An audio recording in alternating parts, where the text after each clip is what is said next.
আজ ক্লাস 9 এর স্টুডেন্টদের আমি পশ্চিমবঙ্গের শিল্প অধ্যায়টা থেকে আমি কার্পাস বয়ন শিল্প ও চা শিল্প সম্পর্কে বলবো। আগের ক্লাসে আমি লৌহ ইস্পাত শিল্প, পাট শিল্প বলেছিলাম, আজকে বাকি দুটো শিল্প বলছি। তা তোমরা এবার একটু বোর্ডের দিকে তাকাও। বোর্ডে আমি এই দুটো শিল্পের একটু সংক্ষিপ্ত রূপ বোর্ডে আমি তুলে ধরেছি, সেটা তোমরা একটু সবাই দেখো। তোমরা দেখতে পাচ্ছ এখানে যে আমি দুটো শিল্প এখানে লেখা আছে বোর্ডে। অধ্যায়টার নামও এখানে বলা আছে, পশ্চিমবঙ্গের শিল্প এবং বাস্তবায়ন শিল্প ও চা শিল্প। তো এখানে আমি প্রথমে যে শিল্পটা আছে সেটা শিল্পটার নাম হচ্ছে বাস্তবায়ন শিল্প। তোমরা জানো বাস্তবায়ন শিল্পকে শিকড় আলগা শিল্প বা ফুড লুজ ইন্ডাস্ট্রি বা অস্থানু শিল্প বলা হয়। কেন? আমি আগের ক্লাসে বলেছিলাম যে কাঁচামালের ওজন আর উৎপাদিত দ্রব্যের ওজন যদি সমান হয় তাহলে সেই শিল্পগুলোকে কিন্তু সারা ভারতবর্ষে ছড়ানো যায় শুধুমাত্র পরিবহন খরচ দিলে, কারণ কাঁচামালের কোনো লস হয় না। তো কার্পাসও হচ্ছে ঠিক সেই ধরনের শিল্প। কার্পাস হচ্ছে বিশুদ্ধ কাঁচামালের উপর ভিত্তি করেই গড়ে ওঠে, এবং তুমি ভারতবর্ষের মানচিত্রের দিকে যদি তাকাও দেখবে পেট্রো রসায়ন শিল্প ভারতবর্ষে পশ্চিম ভারতে গড়ে উঠেছে, বা লৌহ ইস্পাত শিল্প পূর্ব মধ্য ভারতে গড়ে উঠেছে, কিন্তু কার্পাস বয়ন শিল্প কিন্তু সারা ভারতবর্ষেই গড়ে উঠেছে। যে সমস্ত শিল্পের কাঁচামালের ওজন আর উৎপাদিত দ্রব্যের ওজন সমান হয় তাদেরকে কিন্তু সারা ভারতবর্ষ বা সব জায়গায় গড়ে তোলা যায়। সেই জন্য কার্পাস বয়ন শিল্পকে আমরা বলি শিকড় আলগা শিল্প বা অস্থানু শিল্প, কিংবা ইংরেজিতে বলা হয় ফুড লুজ ইন্ডাস্ট্রি। এটা তোমরা ভালো করে মনে রাখবে, এটা কিন্তু একটা কোশ্চেন হয়। কার্পাসকে অস্থানু শিল্প বলে কেন, বা অস্থানু শিল্প কাকে বলে, বা কার্পাসকে শিকড় আলগা শিল্প বলা হয় কেন, তাহলে তোমরা এইটুকু বলবে যে সমস্ত শিল্পের কাঁচামালের ওজন আর উৎপাদিত দ্রব্যের ওজন সমান হয় তাদেরকে সব জায়গায় গড়ে তোলা যায়। সেই জন্য এই সমস্ত শিল্পকে বলা হয় শিকড় আলগা শিল্প বা অস্থানু শিল্প বা ফুড লুজ ইন্ডাস্ট্রি, যেমন আমাদের কার্পাস, যেমন আমাদের পাট। ঠিক আছে, এবার আসি যে এই বাস্তবায়ন শিল্প গড়ে ওঠার কারণ। তোমরা এখানে সবাই কারণগুলো দেখতে পাচ্ছ। ফার্স্ট হচ্ছে কাঁচামাল। আমরা জানি বাস্তবায়ন শিল্প গড়ে তুলতে গেলে তার প্রধান কাঁচামাল হচ্ছে তুলো। সেই তুলোটা কিন্তু আমরা পশ্চিম ভারত থেকে অর্থাৎ মুম্বাই, গুজরাট এবং বিদেশ থেকে কলকাতা বন্দর এবং হলদিয়া বন্দর থেকে আমরা সহজে আমদানি করতে পারি।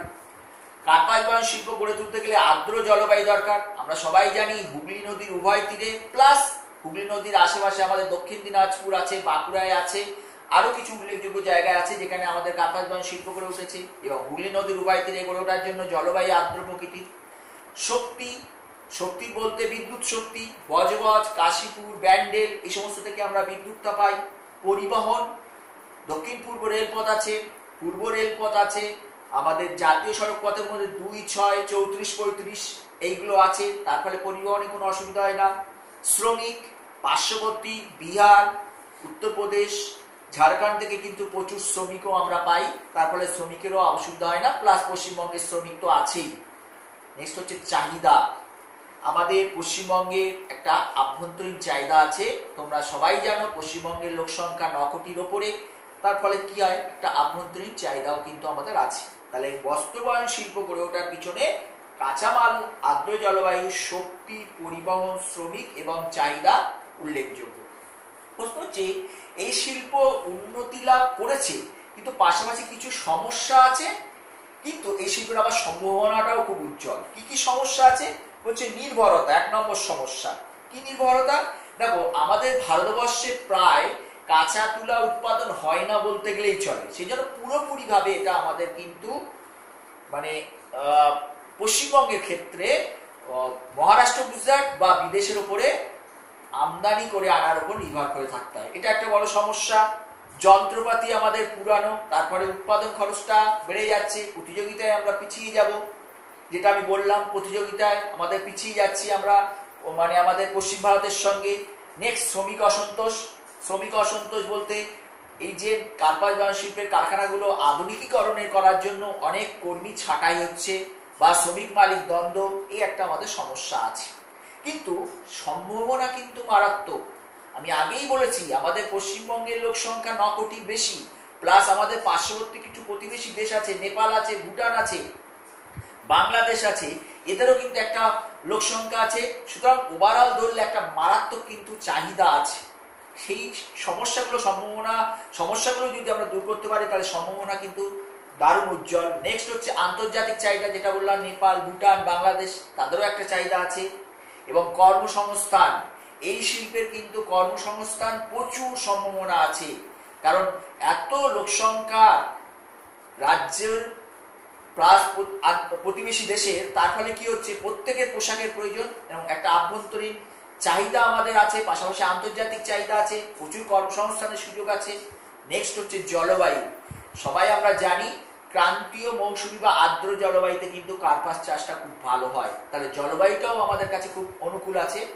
এই সমস্যাগুলো যদি আমরা একটু রিকভার করতে পারি তাহলে কিন্তু কার্পাস শিল্পের ভবিষ্যৎ সম্ভাবনা মারাত্মক উজ্জ্বল। ঠিক আছে, নেক্সট যেটা বলছি চা শিল্প, আর একটা উল্লেখযোগ্য শিল্প আমাদের। তোমরা সবাই জানো পশ্চিমবঙ্গে দার্জিলিং এ ডুয়ার্সে চা হয়, কিন্তু সম্প্রতি কিন্তু আমাদের অযোধ্যা পাহাড়েও চা চাষ হচ্ছে, যদিও সেটা খুব নিম্নমানের এবং উৎপাদন ব্যয়টাও খুব বেশি হচ্ছে, তবু এটা শুরু হয়েছে। এবং এই চা শিল্প গড়ে ওঠার পিছনেও যে কারণগুলো আছে তোমরা দেখতে পাচ্ছ। প্রথম যে কারণ আছে চা বাগিচা বা কাঁচামাল। আমাদের পশ্চিমবঙ্গে দার্জিলিং, জলপাইগুড়ি, ডুয়ার্স বা পার্শ্ববর্তী এলাকায় 300-র উপরে চা বাগিচা আছে। এটা এছাড়াও ছোট বড় বিভিন্ন চা বাগিচা আছে, যেখান থেকে চায়ের যে প্রধান কাঁচামাল আমাদের চা পাতা, সেটা পেতে কোনো অসুবিধা হয় না।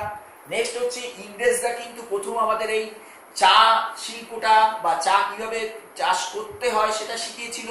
তার ফলে কি হচ্ছে পরবর্তীকালে বিভিন্ন ভারতীয় কোম্পানিগুলো কিন্তু এসে মূলধন নিয়োগ করে এবং চা শিল্পে আমরা এখন উন্নতি লাভ করছি আরো বেশি। নেক্সট হচ্ছে শ্রমিক, স্থানীয় শ্রমিক আছে, ভুটিয়া আছে, লেপচা আছে, গোর্খা আছে, তার ফলে কিন্তু আমাদের শ্রমিকের কোনো সমস্যা নেই। পরিবহন 34-31 জাতীয় সড়ক পথ আছে, পূর্ব রেল পথ আছে, তার ফলে পরিবহনে কোনো সমস্যা হয় না। আমরা তরাই ডুয়ার্স থেকে যে সরলবর্গীয় বৃক্ষের বনভূমির কাঠ পাই, তার জন্য আমাদের প্যাকেজিং এরও কোনো সমস্যা হয় না।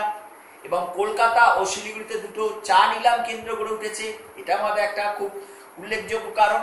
নেক্সট হচ্ছে গুণমান। সবাই আমরা জানি দার্জিলিং এর চা স্বাদে গন্ধে আন্তর্জাতিক বিখ্যাত, তার ফলে এই যে একটা আমাদের পজিটিভ দিক আছে, তার ফলে আমাদের চা শিল্প গড়ে ওঠার পিছনে কোনো অসুবিধা নেই। তাহলে চা শিল্প গড়ে ওঠার কারণগুলো তোমরা এখানে দেখতে পাচ্ছ।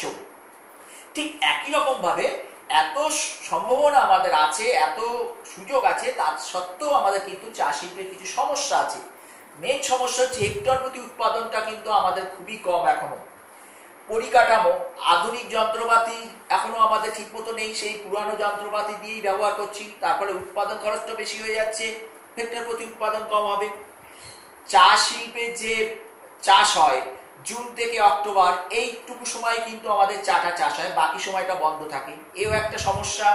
নেক্সট হচ্ছে বাগিচাগুলো এখন হচ্ছে প্রাচীন কোথায় হচ্ছে, সেগুলোকে আধুনিকীকরণ করতে হবে।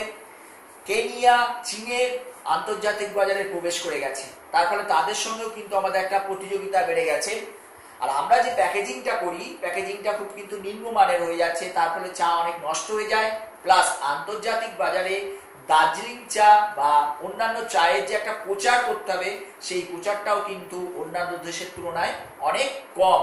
তাহলে এইগুলো আমাদের একটা সমস্যা, কিন্তু সম্ভাবনাও আছে। কি সম্ভাবনা?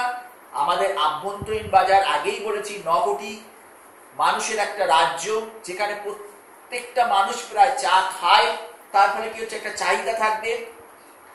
দার্জিলিং এর চা হলো একটা বিশ্বজোড়া খ্যাতি আছে। আমরা যদি এর আধুনিকীকরণ করতে পারি, এবং তোমরা সবাই জানো যে আমাদের পশ্চিমবঙ্গে বিভিন্ন গুণগত মানের চা আছে এবং প্রত্যেকটা চায়ের একটা নির্দিষ্ট দাম আছে, তার ফলে এই চাটা কিন্তু সবার কাছে একটা গ্রহণযোগ্য হয়ে গেছে। সুতরাং এই সমস্যাকে যদি আমরা রিকভার করতে পারি তাহলে কিন্তু আগামী দিনে চা শিল্প কিন্তু আমাদের কাছে একটা দারুণ ভবিষ্যৎ গড়ে তুলবে। ঠিক আছে, তাহলে এই দুটো শিল্প সম্পর্কে আমি তোমাদের বললাম, তোমরা অবশ্যই এই দুটো শিল্প কিন্তু বাড়িতে বই থেকে দেখে নেবে। পাশাপাশি ম্যাপে কোথায় কোথায় চা এবং কোথায় কোথায় আমাদের বস্ত্রবায়ন শিল্প গড়ে উঠেছে কিছু কিছু গুরুত্বপূর্ণ ম্যাপ পয়েন্টিং তোমরা কিন্তু অবশ্যই দেখে রাখবে। ধন্যবাদ।